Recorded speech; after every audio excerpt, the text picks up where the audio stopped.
homage to the fundamental teacher Buddha Shakyamuni, homage to the wisdom warrior Manjushri, homage to all the lineage masters. The supreme subtle Dharma is rarely encountered in eons. Now we hear and follow it. May we realize the Tathagata's meaning. To liberate beings, please generate bodhicitta. Next, let's discuss the chapter Causes and Conditions from the Platform Sutra of the Sixth Patriarch. This chapter recounts how many eminent monks attained awakening.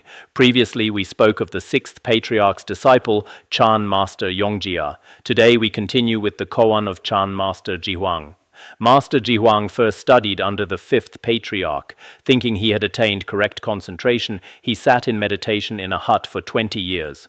The Patriarch's disciple, Xuanzé, traveled to Heshuo and heard of Zhihuang's reputation. He went to the hut and asked, "What are you doing here?" There was a master named Zhihuang. Initially, he followed the teacher of the Sixth Patriarch, the Fifth Patriarch. Having received the teachings and meditative experiences there, he later lived in a thatched hut in a solitary place for 20 years. The great masters of old did not just practice for a day or two, or a few months, or even a year. Their practice spanned very long periods. Altogether, he spent 20 years there. It says, the Patriarch's disciple, Xuanzé. This Xuanzé is the same master who had the dialogue with Master Yongjie. While Xuanzé does not appear prominently in other records, he was indeed one of the Sixth Patriarch's great disciples. He traveled to various regions and arrived in Heshuo, in present-day Hebei. There, he heard of Master Zhihuang. Since Zhihuang had lived there for 20 years, he must have been quite famous locally. So Xuanzé went to visit him. Usually, someone who has lived in seclusion for over 20 years might not be easy to see, but Xuanzé found a way to meet him. Upon meeting Zhihuang in his hut, he asked, "What is it that you are doing here?" The classical text uses the phrase "doing what?" He was asking, "I hear you've been here for 20 years. Exactly what have you been doing all this time, day and night?" Zhihuang said, "Entering Samadhi." Xuanzé asked, "When you enter Samadhi, do you do so with mind or without mind? If you enter without mind, then all insentient things like plants and stones should also attain Samadhi. If you enter with mind, then all sentient beings should also attain Samadhi." This was the dialogue between them. When Xuanzé asked Zhihuang what he was doing, the master replied, "I am constantly in a state of Samadhi." His initial answer claimed a very high level. "I practice Chan and enter Samadhi." Entering Samadhi is a lofty state in Chan meditation, involving the transition between meditative absorption and post-meditation.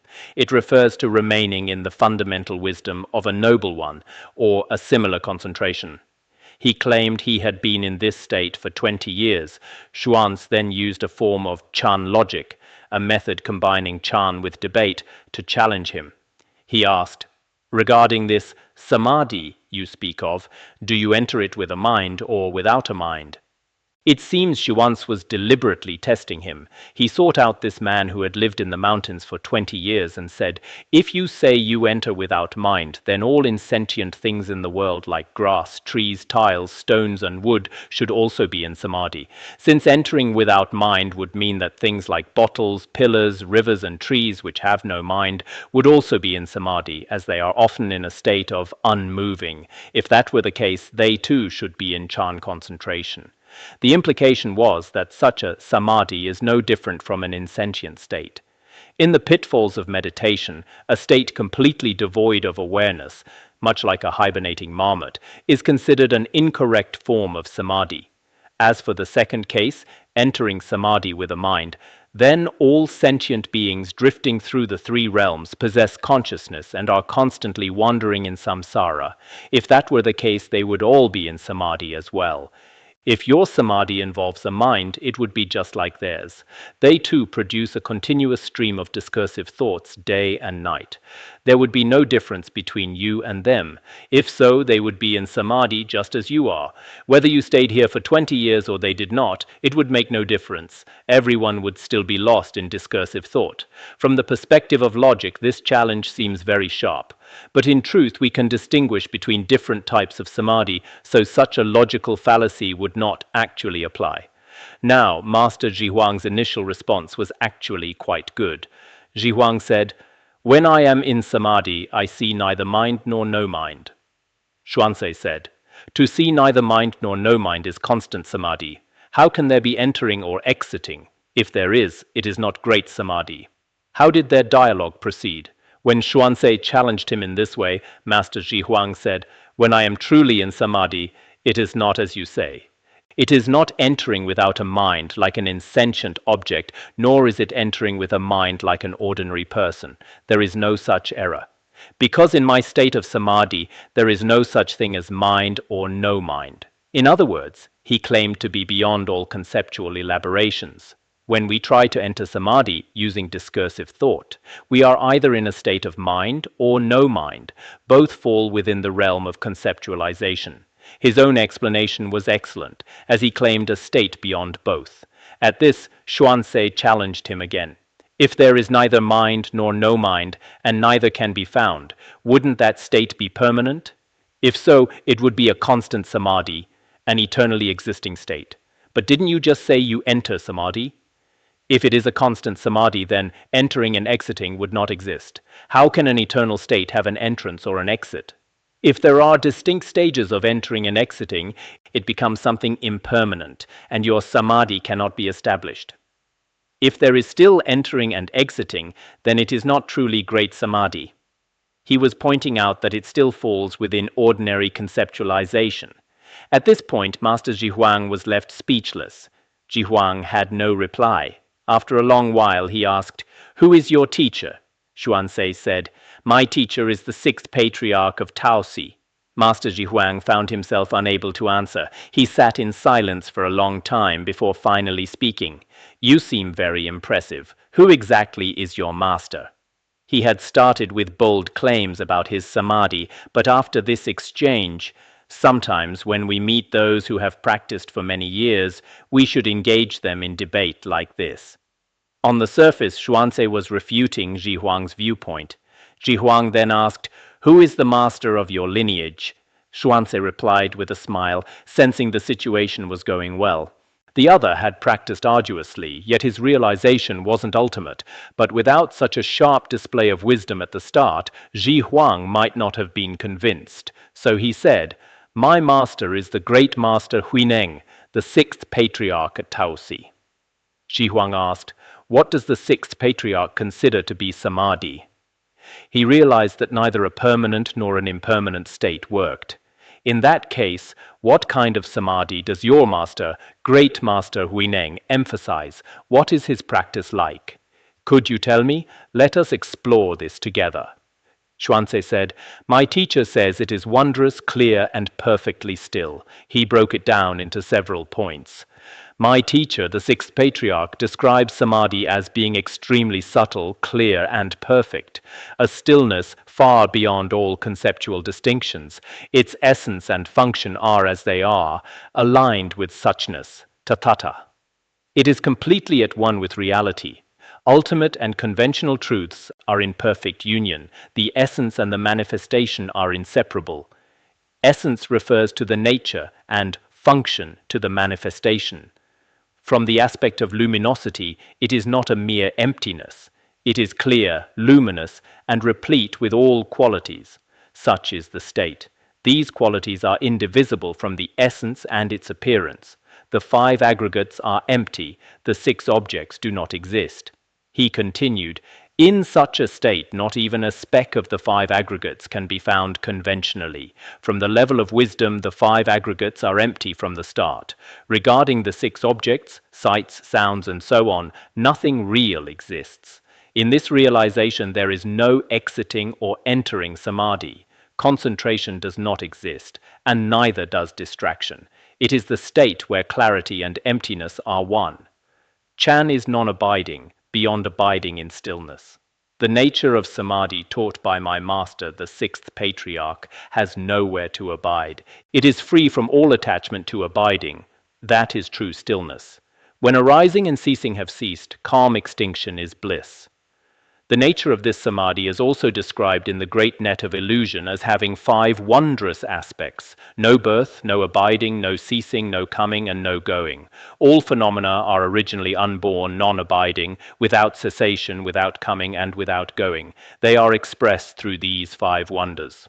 So he says, the nature of Chan does not abide anywhere. It is fundamentally unborn.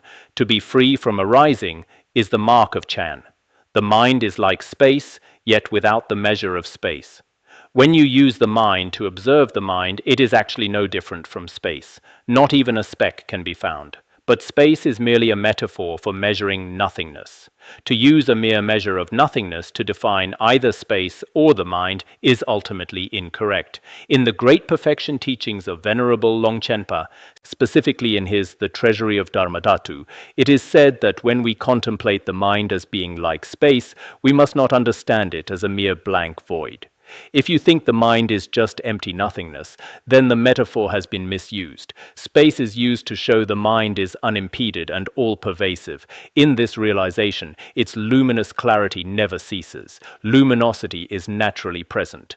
This is the true essence of the mind. Xuanzi, after all, was a disciple with a direct lineage transmission.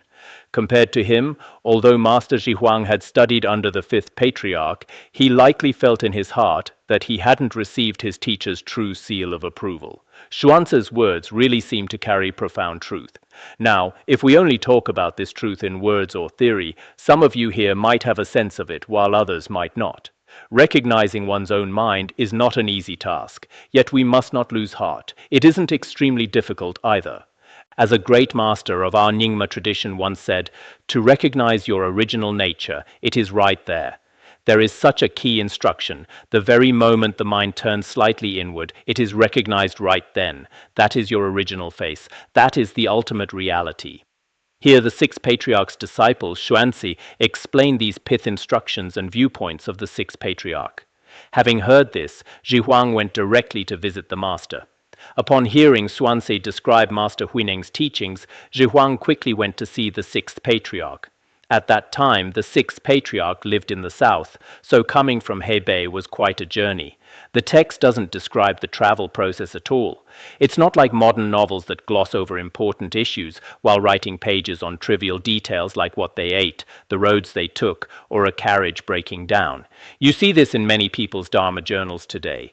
I recently read an account of someone seeking the Dharma in Tibet, but they didn't actually write about the Dharma. They just wrote about their hardships, how they ate instant noodles and things like that. Well, instant noodles aren't mentioned here.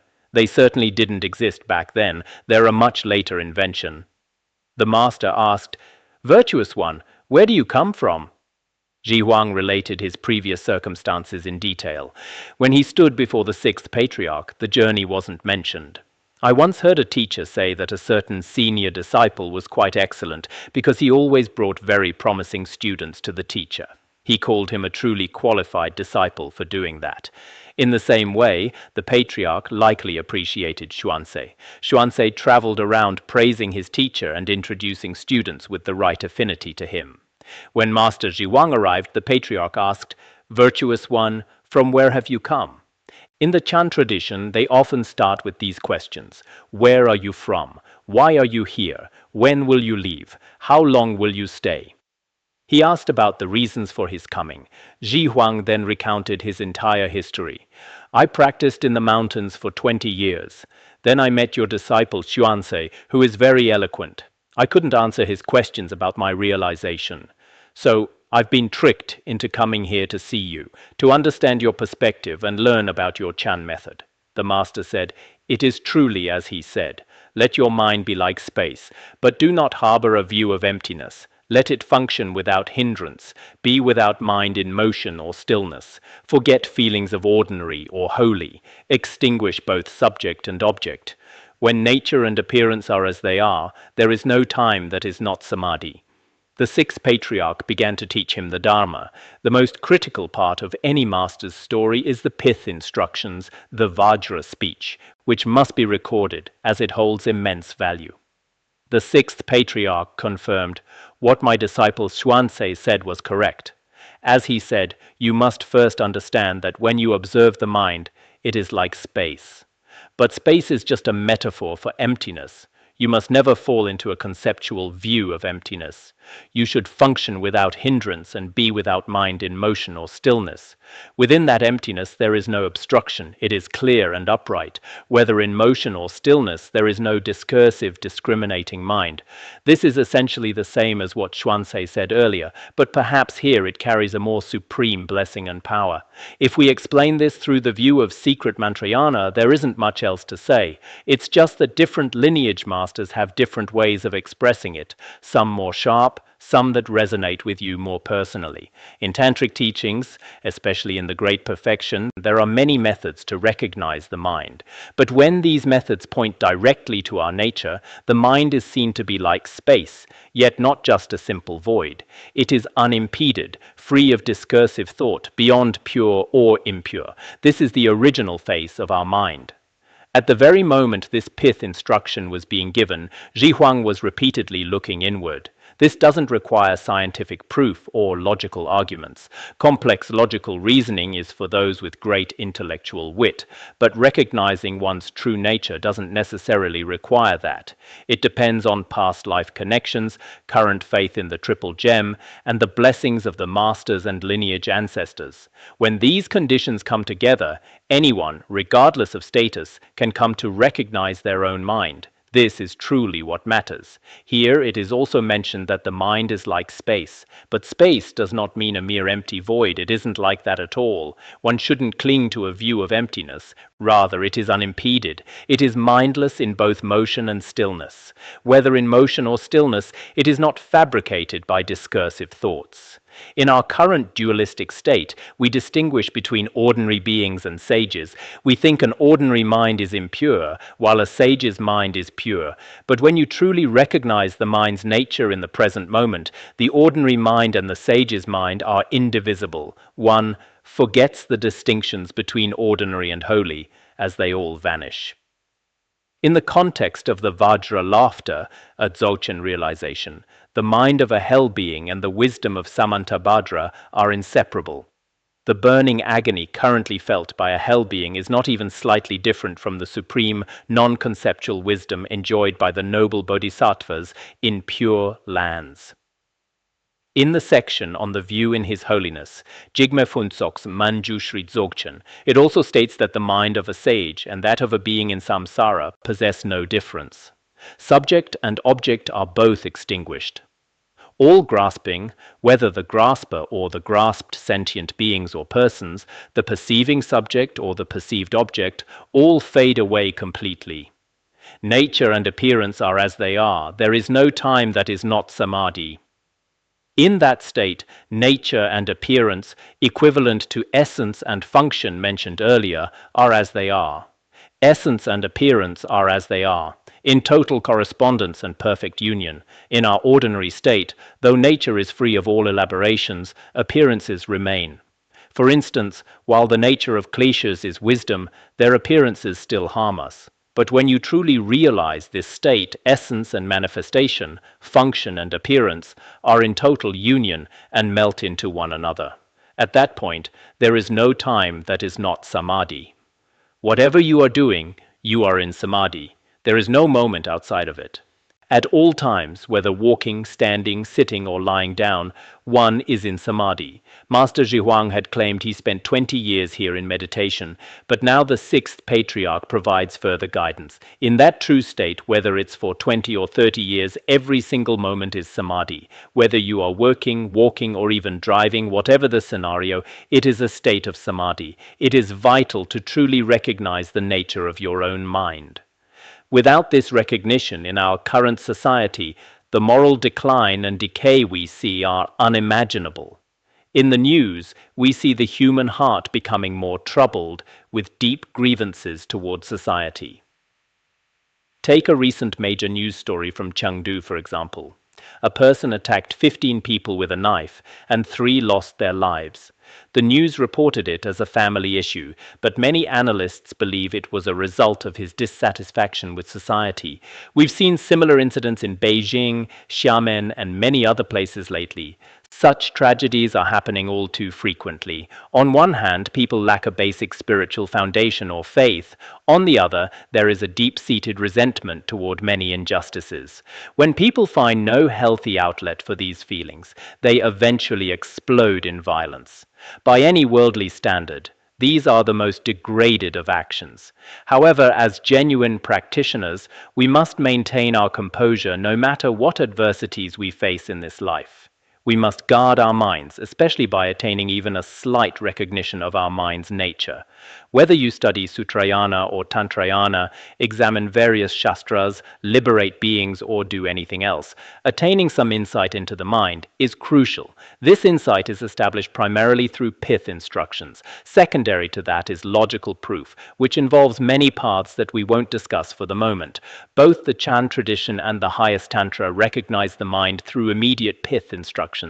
As long as one has a mind, whether one has faith or not, one should generally be able to understand what the nature of one's own mind is, unless someone is completely irrational and refuses to even enter the path of investigation. Otherwise, when you observe your mind, once recognized, you find it has unique qualities. You realize that much of the world is just delusory appearance. With this, Zhihuang had a great awakening. What he had gained in 20 years had no more influence on his mind.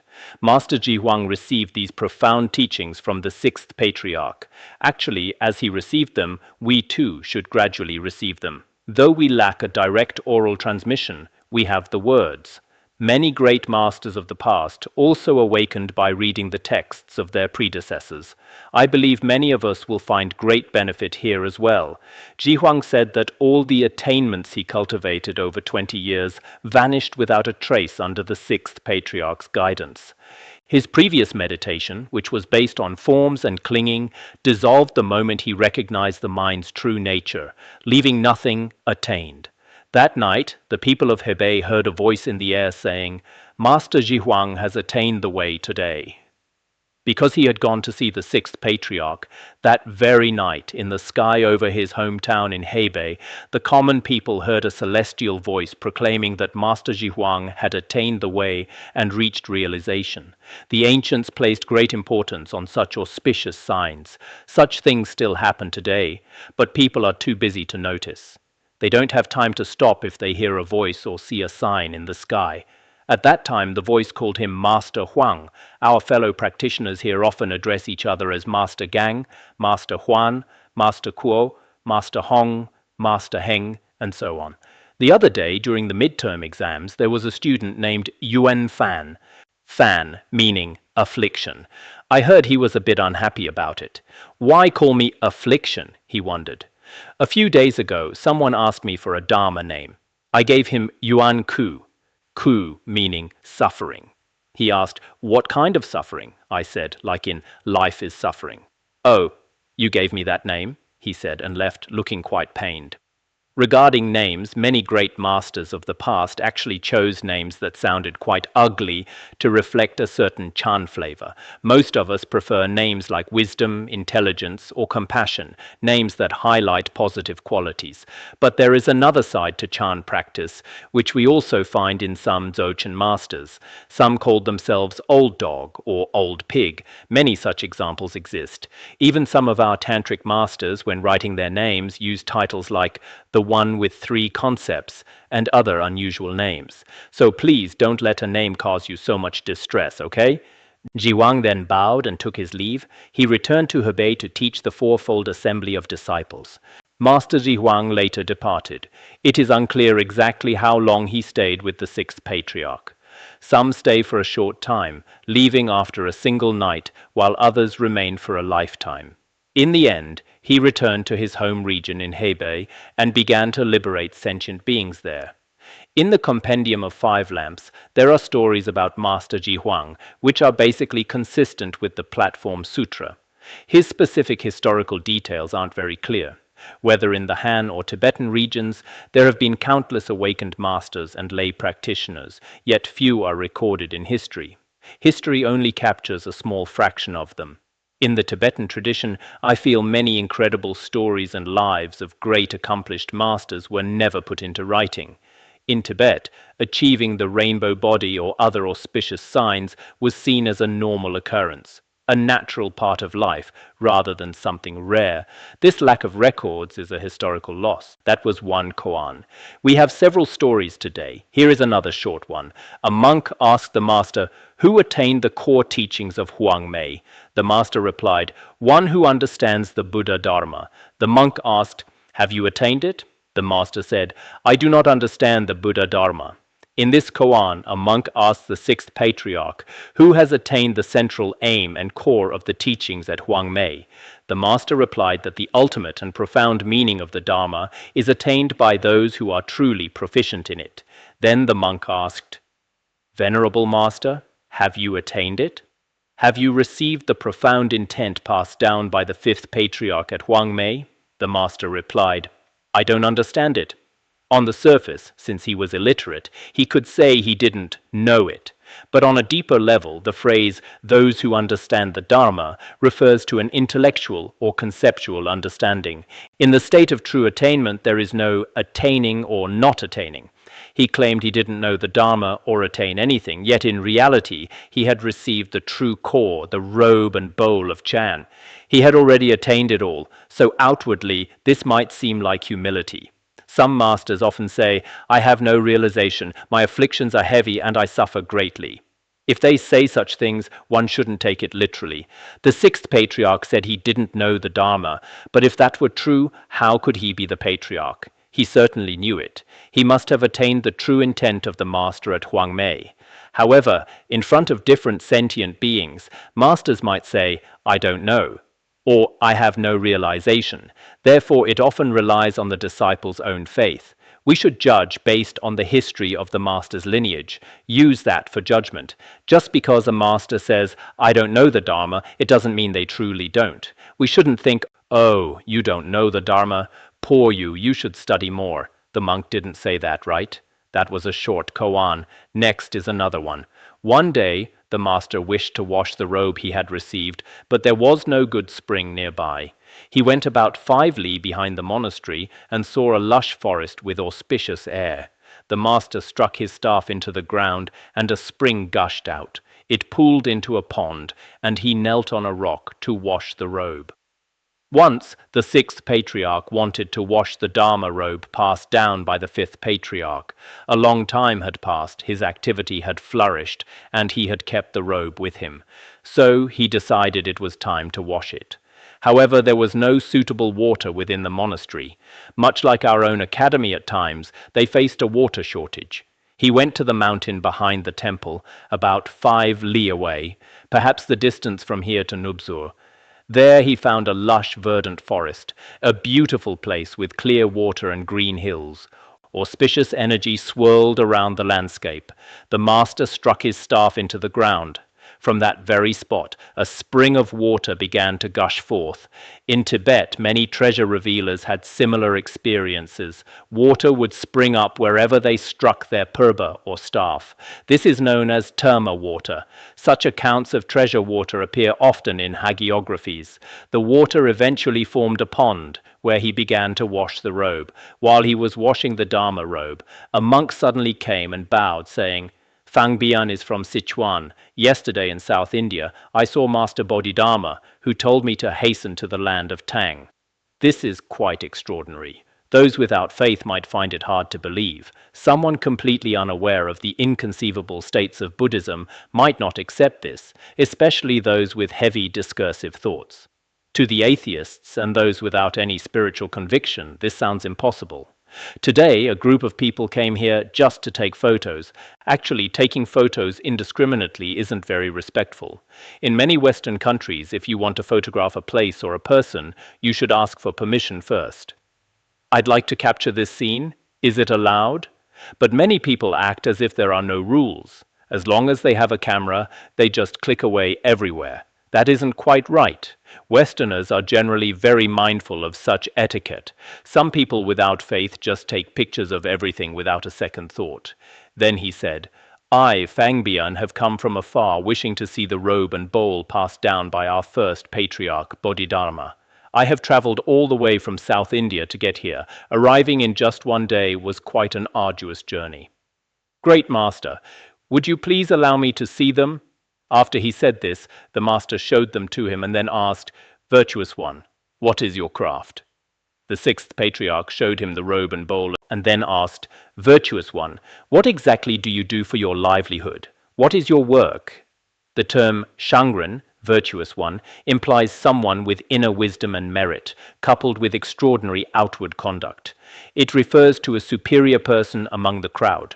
We hear names like Master Xuanhua and so forth. To be a true Shangren, one must be superior both internally and externally. Otherwise, it's quite difficult for an average person to live up to such a title. At that time, the Patriarch asked, Virtuous one, what do you do? He replied, I am skilled at sculpting. He was an expert at sculpting Buddhist statues and figures. The Master said solemnly, Try sculpting one for me to see. The Master spoke to him very formally, Then try making a sculpture for me to see, would you? Fangbian was at a loss. After several days he completed a lifelike statue about 7 inches high, which was exquisitely detailed. At first, Fangbian seemed a bit stunned, not knowing how to proceed.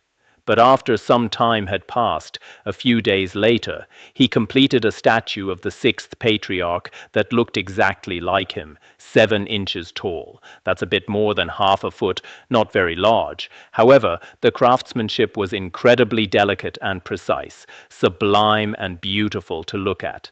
The Master laughed and said, You understand the nature of sculpting, but not the Buddha nature.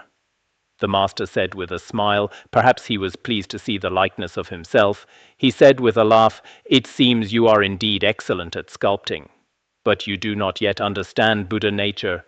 Your realization of the mind's nature might be lacking. As far as technical skill and craftsmanship go, you are doing very well. The Master reached out and rubbed Fangbian's head, saying, May you forever be a field of merit for gods and humans. The Sixth Patriarch placed his hand on Fangbian's crown. Actually, the tradition of rubbing the crown exists in Han Buddhism too. Some people used to criticize the practice in Tibetan Buddhism, but here we see the Sixth Patriarch performing the same blessing for Fangbian. After the blessing, he made an aspiration that this image of his own body would remain forever as a field of merit for people. Just as Padmasambhava left behind many images of himself before departing for the land of the Rakshasas, and in the secret biography of Khenpo Sodargye, which I translated as he approached parinirvana, he left behind statues identical to me. So too the Sixth Patriarch left behind this image. We don't know exactly what happened to it later, though it was said to be in a certain temple. However, there must be a profound connection between that image and his true body. Sometimes I marvel at the fact that his incorruptible body still exists today. This is truly a rare and extraordinary thing. The Master rewarded him with a robe. Fangbian divided the robe into 3, one to drape over the statue, one for himself, and one wrapped in palm fibers and buried. After he finished the statue, the Master rewarded and thanked him by giving him the Dharma robe mentioned earlier. Some say it was the robe from the Fifth Patriarch, while others disagree. There are 2 views, but in this context, it seems to be the robe he had received. He gave that transmitted Dharma robe to Fangbian. Fangbian then divided the robe into 3 pieces. He used one piece to wrap the statue he had made, likely a very small piece. One piece he kept for himself, and one piece he wrapped in palm fiber and buried in the ground. He vowed, When this robe is recovered in the future, I shall have appeared in the world, acting as abbot here and rebuilding the monastery. Then he made an aspiration, much like a terma in our Nyingma tradition. He buried it and vowed that when the robe was retrieved in the future, he would rebuild the temple and appear there again. In the 8th year of Jiayu of the Song Dynasty, a monk named Weixian found the robe as if new while digging for construction. By the time of the Song Dynasty, we know the Sixth Patriarch lived during the reign of Emperor Gaozong of Tang between 638 AD and 713 AD. He lived to be about 75 years old. Long after the Tang Dynasty had ended, during the Song Dynasty, I checked the date. The 8th year of Jiayu was 1063 AD. Comparing the two, about 350 years had passed in between. During those 3 centuries, the Dharma robe he had wrapped in palm fiber remained buried there. Later, when the temple was being rebuilt, it was excavated. It turns out the emanation of Fangbian was a monk named Weixian. He appeared in the Song Dynasty over 300 years later. Normally, for any object buried in the earth without vacuum packaging, it would be impossible for it to remain as good as new. It reminds me of the Nyingma termas hidden by Padmasambhava. Hundreds or even nearly 1,000 years later, the Tertons would retrieve the scripts and objects. It is quite plausible in that spiritual context. We can see similar plausibility here in the Platform Sutra. On the surface, we see that the sutra was recorded by his disciple Fahai and others. So why does a Song Dynasty event appear in it? There might be a question here, so let me clarify. As mentioned before, there are different versions of the Platform Sutra. There is the Danhuang version and the Huixin version. The Huixin version is more common in Japan. During the Yuan dynasty, there were 2 others, the Dei and Zongbao versions. We are currently studying the Zongbao version, which was finalized during the Yuan dynasty. Therefore, it is possible for Song dynasty history to be included in it. Furthermore, regarding this passage, I noticed that in the Taisho Tripitaka, it is written in small characters, not as the main text. In our current reprints, it appears as part of the main text. Actually, as a note or commentary, its inclusion is perfectly fine. The statue is at Gaoquan Temple, where prayers are always answered. That statue of the Sixth Patriarch was placed in Gaoquan Temple.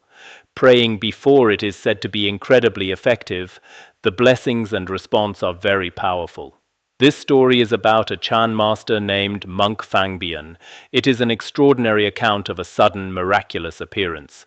Some scientists might not accept it, but that is simply the nature of such things.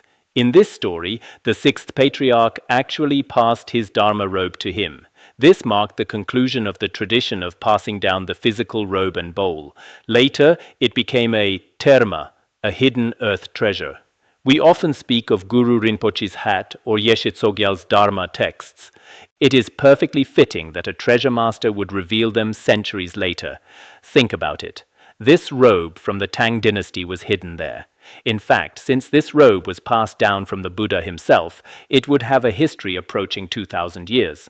Ordinarily, it would be difficult for simple fabric to be preserved for so long. However, many of us should understand the subtle principles behind this. There is another koan. A monk once cited a verse by Chan Master Zhihuang. On one occasion, a monk came before the Sixth Patriarch and mentioned a verse by a certain Master Zhihuang. Zhihuang has a knack for cutting off 100 thoughts. The mind remains still amidst circumstances, and Bodhi grows day by day. This monk told the Sixth Patriarch, "There is a Master Zhihuang whose verse is excellent." It says Zhihuang has the skill, the knack, to cut off thoughts, reminiscent of the Vajrayana Sutra. He can cut off 100 thoughts, severing all kinds of mental activity. What is his knack, his pith instruction? It is to sever all conceptual thoughts. Furthermore, he remains undisturbed by external circumstances, and his state of Bodhi increases every single day. On the surface, this sounds like a very impressive level of practice. However, from the perspective of the highest realization in Chan, this is not actually the peak. A similar story appears in the Compendium of the Five Lamps. An old woman had supported a monk for 20 years. Every day she provided his one meal at noon, bringing the food to him herself. After 20 years, she thought, "I have supported him for 2 decades. I wonder how high his realization really is." So she sent a beautiful young woman to deliver the meal that day. She told her, "After you give him the food, embrace him and see how he reacts." The woman went along with the plan. After serving the meal, she hugged him and asked if he felt anything.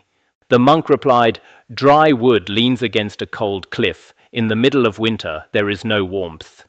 He meant he was like a withered tree leaning against a rock, and a rock in the dead of winter has no warmth to offer.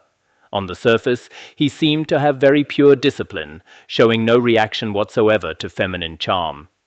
According to the Shravakayana tradition, this is a very high attainment.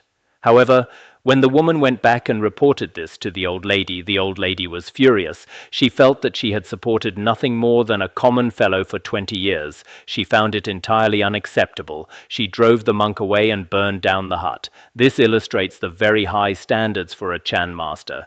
If we demand the utmost from a practitioner, then being able to suppress 100 thoughts and remain completely indifferent to circumstances.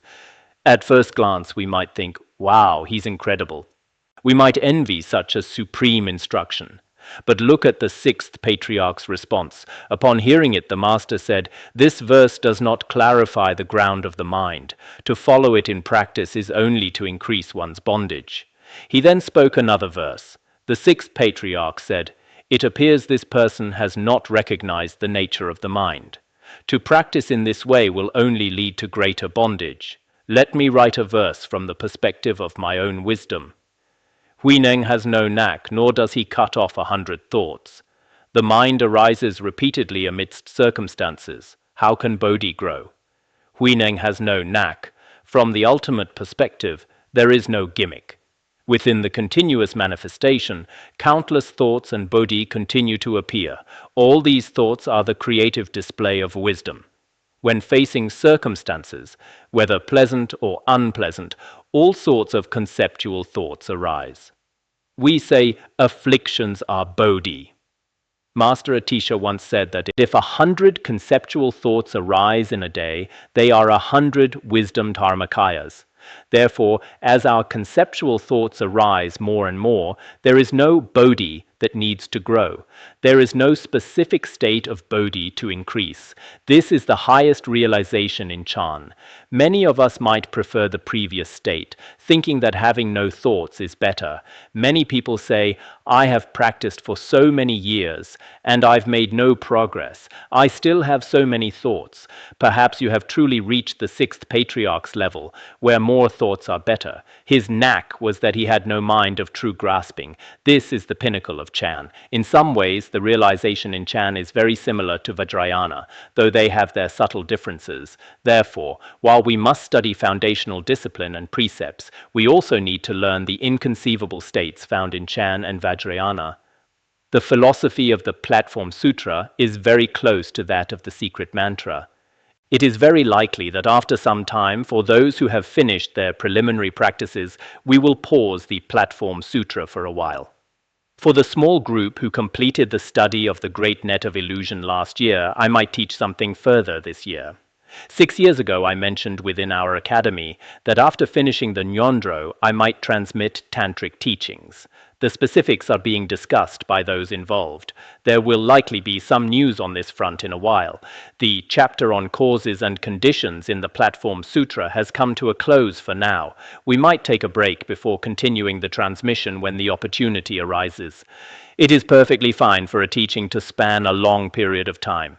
Like a certain Korean TV show with over 1,000 episodes, it has been airing for over 20 years without finishing. Many actors have passed away, yet the final episode hasn't aired. So, in our serial on the Sixth Patriarch, we might need to insert a few commercial breaks. If there is a need, I will continue teaching the ornament of clear realization.